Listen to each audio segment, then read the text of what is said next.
तो अब हम लोग तीसरे अध्याय पे शुरू करते हैं और तीसरे अध्याय का पहला प्रश्न रचना जी रखें।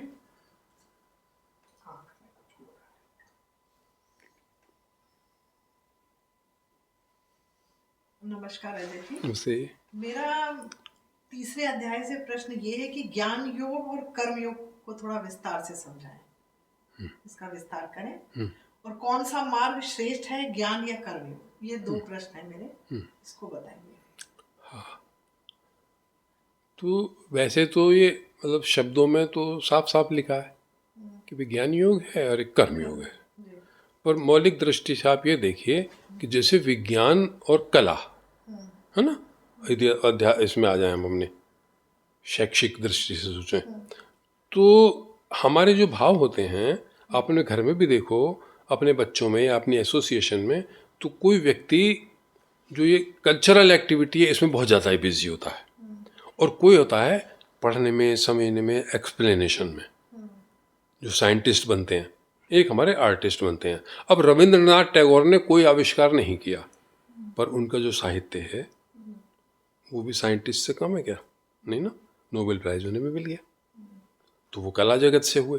तो एक ज्ञान योग जो है वो है जिनकी बुद्धि की तीव्रता है, उन पे एक जिसको कहते हैं कृपा है, या उन्होंने अपने जन्म जन्मांतर से अर्जित किया है कि वो किसी भी चीज़ को बड़े आराम से समझ जाते हैं, क्लियर करते हैं। उन्हें नई नई खोज करने का मन करता है, नई नई क्रिएशन करने का मन करता है। तो जिसको पास एक्सप्लेनेशन खुलती है वो ज्ञान की तरफ चलेगा, वो सारे हमारे अध्यात्म को पढ़ डालेगा, समझ डालेगा। जितने जितने मार्ग हैं वो हमारे परमात्मा की तरफ जाने के, उन सबको समझेगा, उनमें से रूट निकालेगा, उसी आज के वक्त में उनकी प्रासंगिकता देखेगा, अपने लिए समझेगा, तो वो ज्ञान की तरफ चलेगा। तो वो कर्म की तरफ तो जाएगा ही नहीं। जैसे कि हमारे यदि बच्चे हैं और यदि बेटी भी है और वो पढ़ने में बहुत ज़्यादा कुशल है, तीव्र है, सफल है, तो वो घर के कामकाज के लिए उठती नहीं। माताएं या पिता वो भी उसे नहीं कहते बेटी पढ़ ले। एक ही होता है कि वो पढ़ने में सोच रहा है कि हाँ मैं पास हो जाऊंगा, अरे चिंता नहीं है। अब वो क्रिकेट भी खेल के आता है, वो आर्ट कंपटीशन में भी जाता है, वो स्पोर्ट्स में भी जाता है, वो जेवलिन थ्रो में भी जाता है। तो वो उसकी आप समझ जाएंगे हाई स्कूल यानी कि 14, 15, 16 साल तक आते आते बच्चे का पता चल जाता है कि आखिर इसका अट्रैक्शन कहाँ है। हाई स्कूल तक आपको उसको ज्ञान योग भी देते हो और एक तरीके से कर्म योग भी देते हो। जब वो हाई स्कूल में आ जाता है तभी देखना होता है कि भाई अब मेरी जो प्रमुखता है, विशिष्टता है, गुण, वो किधर को प्रेरित करते हैं मुझे। तो रविन्द्रनाथ टैगोर ने भी शायद 8-10 क्लास करके सोचा होगा कि मैं क्या करूं, क्या करने जाना है, और वो हम भी सोचते हैं। तो जो दिमाग से चलता है वो जाएगा साइंस में, है ना, अकाउंटेंसी में, अर्थव्यवस्था में, अर्थशास्त्री बनेगा, वित्त मंत्री बनेगा, और एक कला और संस्कृति देखेगा अपनी। इसी तरह से तो हमारे मंत्रालय बन गए। तो हाई स्कूल का वो लेवल आ जाता है कि जब बच्चा 14 साल पूरा कर लेता है। और जो हमारी जो ये जीवन है, ये जीवन चल रहा है 7 के पहाड़े पे। 7 साल, 14 साल, 21 साल, 28 साल, 35 साल, 42 साल, 49, 7 सत्ते 49। चलता आगे भी है, पर उसकी जो मैच्योरिटी है ना, परिपक्वता, वो 49 पे हो जाती है। तो देखिए छोटे बच्चे हैं, अब हमारा कानून ऐसे बना हुआ है 7 साल तक बालक निरपराध, दोषी नहीं है। 14 साल बाल सुधार गृह, किशोर, उस पर भी वो धाराएं नहीं लगती हैं।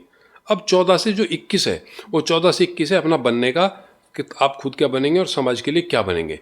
तो नौकरियां जनरली 21 साल में मिलती हैं। वोटिंग राइट भी 21 साल का था, अब वो 18 कर दिया गया है। विवाह की आयु भी 21 से 28 में आती है। और जब 28 साल होता है, 7 4 जा, तो 28 पे जाकर के जो भर्तियां हैं वो रुक जाती हैं 28 साल तक, सामान्य भर्तियां। अब उसके बाद अगला क्या आएगा, 7 साल, 35 साल। 35 पे फिर एक योग्यता आती है, योग्यता 35 वर्ष होनी चाहिए। जैसे कि कॉलेज के प्रोफेसर, प्रिंसिपल, वाइस चांसलर या ये न्यायाधीश, 35 वर्ष की आयु। अब ये तो आ गया हमारे व्यवस्था में, समाज में। और उसके बाद फिर 42वां वर्ष पहुंचता है। 42वें वर्ष में आप में एक पक्की एक मैच्योरिटी आ जाती है, परिपक्वता, और 49 पे वो लगभग पूर्ण हो जाती है।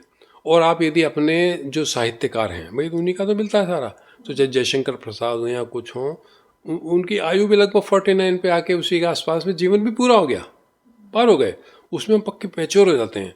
अब यदि हम सचेत हुए तो हम उसका संवरण करेंगे, उसका संवर्धन करेंगे, पर अचीव हम कर चुके होते हैं, यानी कि हमने पोटली में उतने बीजों को सहेज लिया है। समय समय पर खोलते रहेंगे और उनको एक्सप्लेन करते रहेंगे। जैसे नर्सरी की पौधा रखी होती है, नए नए गमले मिलते रहेंगे, मिट्टी मिलती रहेगी, आप पौधा लगाते चले जाओगे। तो ये प्रक्रिया जो है इस तरह से चलती है। अब वो बात क्या थी जो प्रश्न था ये? ज्ञान योग और कर्म योग। हाँ, ज्ञान योग कर्म योग। तो अब इसमें डिफाइन हो गया। तो आप अपने को देखो ना, मुझसे तो आप पहले ये पूछो, ये बताइए कि भाई मेरी मम्मी ने तो मुझे साइंस भी पढ़ाई थी, मैंने तो आर्ट्स भी पढ़ी थी, मैंने ये करी थी, उसमें मैं इतना टाइम दे देती हूँ, इतना मैं कहने से करती हूँ, इतना मैं खुद ब खुद कर लेती हूँ, कविताएं मैं 4 अपने आप भी लिख लेती हूँ, मुझे याद नहीं करनी होती हैं, और साइंस में मुझे ये है। तो आपको खुद समझ आ जाएगा, आप खुद पूछने वाले को इनपुट देती हो, इनपुट देते हैं और वो आपका आउटपुट उसी इनपुट से दे देता है। जैसे हम पुराने टाइम पे बिस्किट बनवाने जाते थे, आटा घी ये सब लेके, तो उसी से ही तो वो बैठ के बना देता है। अब आप कहेंगे जी दूध, उसने कहा मेरे दूध तो तुमसे 1 किलो बोला था, ये तो 800 ग्राम है, तो 800 में बना देता है, पर 1 किलो का तो नहीं बनेगा, क्वालिटी तो नहीं आएगी। तो जो चीज़ आप देंगे, या वो बताएंगे कि आप ये चीज़ और ले आओ तो ये अच्छा बन जाएगा, इतना मैं अपने पास से डाल दूँ, पैसे अलग से दे देना, चीज़ आपकी बढ़िया बन जाएगी। तो ये जो कर्म योग है और ये ज्ञान योग है, यदि थोड़ा सा आप अपनी अध्ययन करें, स्वाध्याय, और फिर आप अपने एक संगत बनाएं, एसोसिएशन जैसे हम लोग हैं, उनमें हम चर्चा करेंगे, तो आपको बात करते करते खुद भी पता लगेगा कि जो बात मैं आज पूछने जा रही हूँ, ये जवाब तो मेरे पास आ ही गया, तो मैं चर्चा कर रही हूँ। ये होता है कि जब हम प्रश्न कर रहे होते हैं तो उत्तर आप पे आ चुका होता है, और जब उधर से वो कन्फर्मेशन होती है तो आपको अपनी पीठ आपका थपथपाने का मन करेगा कि हाँ, खुद से निकाला। जैसे जो समझदार बच्चे हैं वो अपनी कोर्स की बुक सॉल्व करने के बाद दूसरी बुक से लेते हैं जो क्लास में नहीं पढ़ाई गई, और फिर जब उनको सॉल्व करते हैं तो उन्हें कॉन्फिडेंस आ जाता है कि भाई पढ़ा हुआ नहीं है पर मैं तो समझ गया इसको। जैसे हम सड़क पे चलते हुए उस रूट से भटक जाएं, सपोज किसी दूसरे पे चले गए, पर हम इतने समझ जाते हैं कि अरे ये भी तो घूम के ही आता है, कभी ट्रैफिक जैम होगा तो हम इधर से भी आ जाएंगे। तो आप ये समझ लीजिए कि आपको खुद पता चलेगा, यदि आप में एक प्रबलता मस्तिष्क की होती है हमारी, एक होती है हमारे हृदय की। इस सोल को 2 ही चीज़ मिली है, मन, बुद्धि और अहम। ये तो कहा जाता है, अहम तो मैं हूँ, आत्मा से जुड़ गया, अहम आत्मा से जुड़ जाता है, वो अहम मन से भी जुड़ सकता है, वो अहम बुद्धि से भी जुड़ सकता है, होता वो आत्मा से कनेक्टेड है। तो अब यदि मन की भावना प्रबल है आपकी तो आप कर्मयोग में आ जाएंगे, और यदि बुद्धि की आपकी प्रतिबद्धता ज़्यादा है तो आप ज्ञान में आ जाएंगे, तो उसमें आप चल पड़ो, रूट क्लियर हो जाता है, खुद पता चल जाएगा। और किसी भी समझदार से पूछोगे, किसी स्वामी से पूछोगे, सिद्ध पुरुष से पूछोगे तो बता देगा भाई तेरे लिए तो ये है। वो अर्जुन की समस्या थी जो कृष्ण भगवान ने कहा कि तू तो भाई इस रूट का है, बताया उन्होंने सब है, ज्ञान योग भी बताया है, कर्म योग भी बताया, भक्ति योग भी बताया है, और भी बहुत सारी चीज़ें बताई हुई हैं। तो पर वो कहते हैं तेरा उचित यही है, तेरे लिए श्रेयस्कर ये होगा, श्रेयस्कर तेरे लिए है सब कुछ ठीक, पर वो माकूल तेरे लिए ये है, तेरी तासीर ऐसी है, ठंडे गर्म की होती है ना, ऐसी प्रकृति जो आपकी है स्वभाव, तो इससे निर्धारित हो जाता है। चलिए अब